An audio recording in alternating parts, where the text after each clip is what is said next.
Welcome to a new lecture students. हम NCERT book का chapter 8 पढ़ रहे हैं। उसका एक्सरसाइज 8.1 का आज मैं इस लेक्चर में क्वेश्चन नंबर 1 आपको सॉल्व करके बताऊंगा, आपको अंडरस्टैंड करवाऊंगा। ठीक है।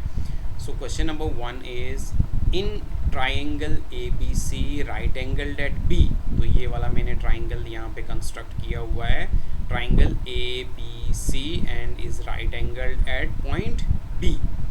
If tan A is equal to 1 upon under root of 3, find the value of number 1 part is sin A cos C। देखो बच्चों, यहाँ पे ध्यान दें हम, तो यहाँ पे इसने ट्रिग्नोमेट्रिक रेशियोज़ के साथ एंगल चेंज कर दिए हैं। तो इससे हमें क्या पता चलता है, एंगल चेंज हो गया तो हमारा बेस चेंज हो गया। इसको ध्यान से आपने कैलकुलेट करना है इन ट्रिग्नोमेट्रिक रेशियोज़ को, cos A and then sin C।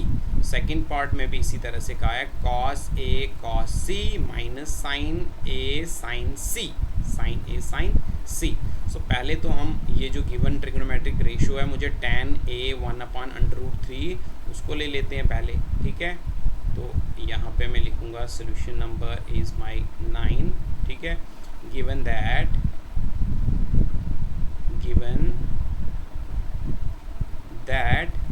क्या दिया हुआ मुझे दिया हुआ है यहाँ पे tan A। तो ये इसी एंगल की बात की गई है, tan A which is equal to 1/√3। But हमें पता है tan किसके बराबर होता है, ये होता है परपेंडिकुलर अपान बेस। tan हमें पता है ट्रिग्नोमेट्रिक रेशियो परपेंडिकुलर अपान बेस के इक्वल होता है। और यहाँ पे मेरा परपेंडिकुलर क्या है, परपेंडिकुलर है मेरा BC और बेस है मेरा AB। क्यों बच्चों, क्योंकि हमें A एंगल कंसीडर किया हुआ है, यहाँ पे एक्यूट एंगल दिया हुआ हमें tan के साथ एक्यूट एंगल A है, तो A के हिसाब से AB मेरा बेस बनने वाला है, तो वही मेरा बेस है। अब यहाँ से हमें क्या पता चलता है कि AB मेरा कितना है √3 और BC मेरा कितना है, BC इज़ माई 1 यूनिट। तो BC 1 यूनिट मैंने लिया हुआ है और √3 लिया हुआ मैंने जो AB।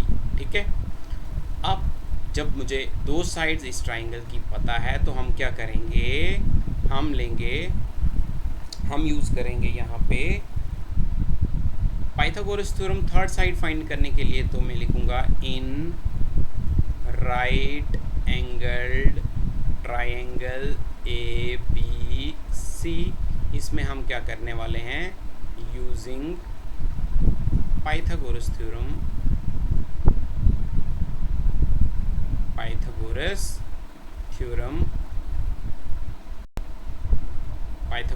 यूज़ करेंगे। तो क्या आ जाएगा, hypotenuse square is equal to base square plus perpendicular square. ठीक है, ये फर्दर क्या इम्प्लाई करेगा, हाइपोटेन्यूज मेरा इसमें है AC square is equal to base square, base is AB square plus perpendicular is my BC। So आ जाएगा BC का स्क्वायर। ठीक है, ये फर्दर इम्प्लाई करेगा AC मुझे फाइंड करना है बच्चों, AC मुझे फाइंड करना है, तो ये इक्वल आ जाएगा किसके, AB का वैल्यू मेरा है √3, तो आ जाएगा √3 का स्क्वायर। और हमें पता है स्क्वायर और अंडर एंटी होते हैं, ये एंटी होते हैं तो ये कैंसिल हो जाते हैं। BC मेरा है 1, तो आ जाएगा 1 का स्क्वायर। ठीक है, तो ये फर्दर इम्प्लाई करेगा कि AC whole square will be equal to, ये अब कितना रहा, स्क्वायर और अंडर रूट को काटने के बाद 3 + 1 का स्क्वायर होता है 1 बच्चों। ठीक है, ये इम्प्लाई करेगा AC whole square is equal to 3 + 1 is 4। ये फर्दर इम्प्लाई करेगा कि AC इज इक्वल टू, अब स्क्वायर को ट्रांसपोज कर देते हैं तो वो बन जाता है √4। अब ये मुझे पता है कि ये परफेक्ट स्क्वायर होता है 2 का। ठीक है, तो AC will be equal to 2। ठीक है, √4 इज़ 2, तो मेरा AC निकल गया कितना, 2 यूनिट्स, 2 यूनिट्स निकल गया। अब देख लेते हैं हमें क्या फाइंड करने के लिए कहा गया है। तो पहले रिलेशन के लिए मैं वही वैल्यूज़ फाइंड करूँगा और उसके साथ में ही फाइंड करूँगा, ठीक है। सो ये फॉर फर्स्ट रिलेशन क्या है मेरे पास, मुझे कहा गया है साइन ए पे निकालो पहले, ठीक है। उसके साथ मल्टीप्लाई कर दो कॉस सी पे निकाल के, और फिर उसको ऐड करो किसके साथ, कॉस ए पे निकालो, और फिर उसको मल्टीप्लाई कर दो साइन सी पे निकाल के, ठीक है। तो देख लेते हैं साइन ए, देख लो बच्चों इसके हिसाब से साइन, तो मैं यहाँ पे लिख लेता हूँ, यहाँ पे वैल्यूज़ देख लीजिए। मेरा साइन ए कितना आता है, साइन का मुझे पता है ये होता है परपेंडिकुलर अपॉन हाइपोटेन्यूज, ठीक है। तो ए के हिसाब से परपेंडिकुलर मेरा कितना है 1 और हाइपोटेन्यूज कितना है मेरा 2, तो ये आ गया 1/2, ठीक है। अब मुझे दूसरा कौन सा वैल्यू चाहिए, कॉस भी चाहिए ए पे, तो मैं कॉस भी निकाल लेता हूँ पहले ए पे। तो कॉस ए के हिसाब से बेस अपॉन हाइपोटेन्यूज, ठीक है, बेस अपॉन हाइपोटेन्यूज, बेस कितना बन गया मेरा √3 और हाइपोटेन्यूज मेरा बन गया 2, ठीक है। अब यही वैल्यूज़ मुझे किस में चाहिए, साइन मुझे सी भी चाहिए, साइन सी भी चाहिए और कॉस भी सी के हिसाब से चाहिए। तो बच्चों देखो साइन परपेंडिकुलर अपॉन हाइपोटेन्यूज होगा, लेकिन जब एंगल सी हो जाएगा, ठीक है, तो मेरा परपेंडिकुलर जो है वो √3 हो जाएगा, √3 हो जाएगा, और हाइपोटेन्यूज तो हमें पता ही है वो सेम ही रहता है। और कॉस सी के हिसाब से देखते हैं, कॉस होता है बेस अपॉन हाइपोटेन्यूज, तो सी के एंगल के हिसाब से बेस बन जाएगा 1 और हाइपोटेन्यूज मेरा सेम रहेगा। तो ये मेरी वैल्यूज़ आ गई, यही वैल्यूज़ मैं यहाँ पे सब्स्टिट्यूट करने वाला हूँ। तो कर देता हूँ साइन ए कितना आया मेरा 1/2, दिस विल इम्प्लाई दैट 1/2, इसको मुझे मल्टीप्लाई करना है कॉस सी के साथ, तो कॉस सी भी 1/2 ही है, 1/2 ही है। इसको मुझे ऐड करना है कॉस ए के साथ, किसके साथ बच्चों, कॉस ए के साथ। तो कॉस ए देख लेते हैं, वो है √3/2, और उसको मुझे मल्टीप्लाई करना है साइन सी के साथ, साइन सी भी मेरा कितना निकला हुआ है √3/2। बस रैशनल नंबर्स में चले गए हम लोग, तो मल्टीप्लाई कर दो, मल्टीप्लाई पता है मुझे नंबर्स का कैसे होता है, पहले 1 1 ज़ा 1, 2 2 ज़ा 4, ठीक है, numerator into numerator, denominator into denominator, plus यहाँ पे करूँगा √3 इंटू √3 बनता है √3 स्क्वेयर, स्क्वेयर रूट खत्म हो जाएगा, बनता है 3/2 2 ज़ा 4। ये फर्दर इम्प्लाई क्या है, इनको ऐड करना है, डिनोमिनेटर सेम है तो सेम ही रहता है और न्यूमरेटर भी सेम ही रह जाते हैं। तो किसके इक्वल आ गया मेरा बच्चों, ये आ गया मेरा 4/4। सो 4/4 का मतलब क्या हो गया, ये आ गया 1 के इक्वल।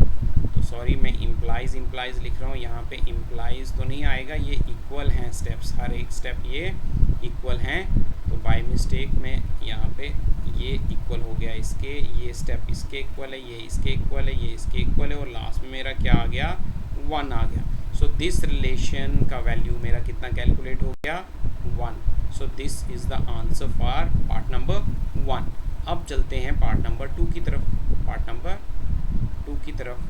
पार्ट नंबर 2 में मुझे क्या कहा है, पार्ट नंबर 2 में मुझे कहा गया है कॉस ए को मल्टीप्लाई कर दो कॉस सी के साथ, कॉस सी के साथ, और उसमें से सब्ट्रैक्ट कर दो आप साइन का वैल्यू ए पे इंटू साइन सी, ठीक है। तो वैल्यूज़ मैं निकाल चुका हूँ पहले ही, देखो कॉस ए, तो कॉस ए इज़ √3/2, ठीक है बच्चों, √3/2। उसको मल्टीप्लाई करना मुझे कॉस सी के साथ, मतलब इंटू मुझे करना है 1/2 के साथ, उसमें से मुझे सब्ट्रैक्ट करना है साइन ए, साइन ए कितना है मेरा 1/2 इंटू साइन सी, साइन सी मेरा है √3/2 बच्चों सिंपली मल्टीप्लाई कर दो, √3 वन ज़ा √3 एंड 2 2 ज़ा 4 माइनस √3 इंटू 1 इज़ √3 एंड 2 2 ज़ा 4। तो सेम वैल्यू सब्ट्रैक्ट हो रही हैं बच्चों, तो सेम वैल्यू सब्ट्रैक्ट होती हैं तो क्या आता है? So this is the value for our second part. ठीक है, hope you understand this question, it was very easy. ठीक है, बस हमने एंगल्स को खास में ध्यान रखना है क्योंकि यहाँ पे एंगल्स को चेंज किया गया है ना, साइन के साथ ए फिर कॉस के साथ सी, तो बस बेस चेंज होता जाएगा। बेस चेंज हो गया तो ऑटोमेटिकली परपेंडिकुलर भी चेंज होगा। इस बात को खास कर ध्यान में रखते हुए हमने जो वैल्यूज़ हैं वो कैलकुलेट करनी है ट्रिग्नोमेट्रिक रेशियोज़ की, और बाकी आगे तो हमने सिंप्लीफाई करना है ध्यान से। So will get the answer. ठीक है, hope you like this lecture. So see you in the next session soon. Till then, bye bye, take care.